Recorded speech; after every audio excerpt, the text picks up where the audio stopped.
میں دیکھتا ہوں آج کل ہمارے ہاں اس بات کا چلن کم ہے. مثلا مجھے دعوت دینے والے دوستوں کی پیار سے محبت سے ایک بڑی تعداد ہے، آپ آ جائیں آپ آ جائیں، بلکہ جس جگہ گئے ہوتے ہیں نا وہاں بھی کوئی 18-20 لوگ مل جاتے ہیں نئی دعوت دینے والے.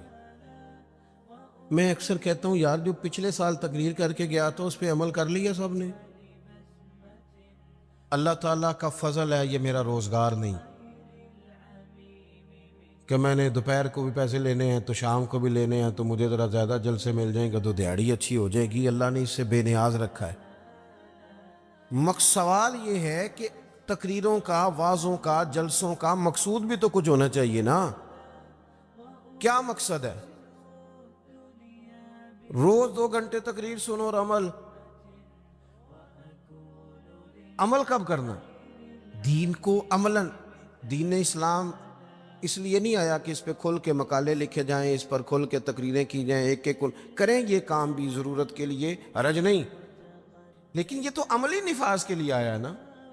تو عملاً دین کی طرف رغبت کرے.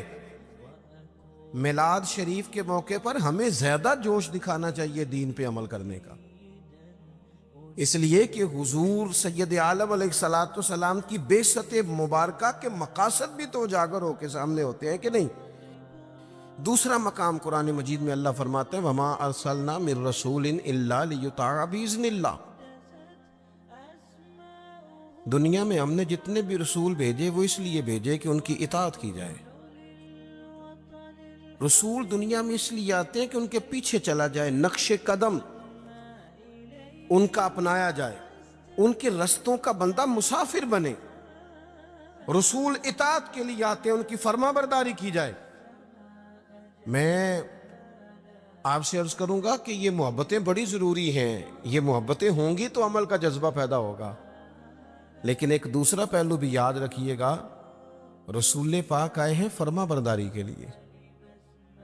اگر فرما برداری نہیں کرتے، بات ہی نہیں مانتے، آپ جس سے بھی دعوی محبت کرتے ہیں وہ دلیل مانگتا ہے. تو حضور سے دعوی محبت ہے تو اس کی عملی صورتیں بھی تو ہونی چاہیے نا. ہر پیغمبر اس لیے آئے کہ ان کی فرما برداری کی جائے، اطاعت کی جائے. اور اگر کوئی میرے نبی پاک کی فرما برداری کرے پھر تو اس کا انداز ہی نرالا ہے. قُلْ إِن كُنْتُمْ تُحِبُّونَ اللَّهَ فَاتَّبِعُونِي يُحْبِبْكُمُ اللَّهُ. فرمایا محبوب ان سے فرما دیں اگر رب سے محبت کرنا چاہتے ہیں تو آپ کی غلامی کریں. ملے گا کیا؟ اللہ خود ان سے محبت فرمائے گا، خود ان سے محبت. صحابہ کرام کے اندر نا حضور سے پیار کا جذبہ بھی والہانہ تھا، والہانہ.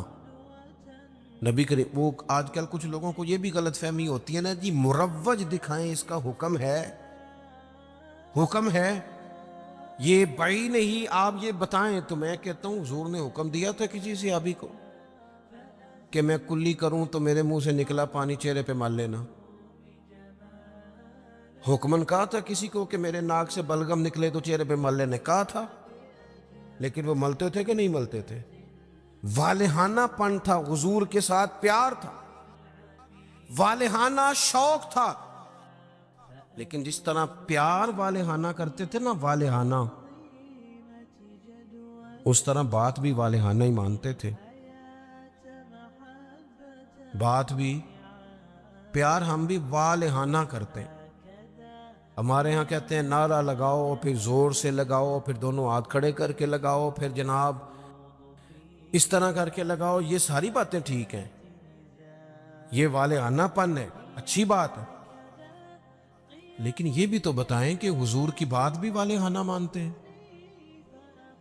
ہمارے ہاں لیت و لالہ ہے، گنجائش ہے، دیکھ لیں گے، کر لیں گے، شریعت کی رخصت پر عمل ہے. یہاں گنجائش مل گئی تو لے لو، یہاں مل گئی تو لے لو.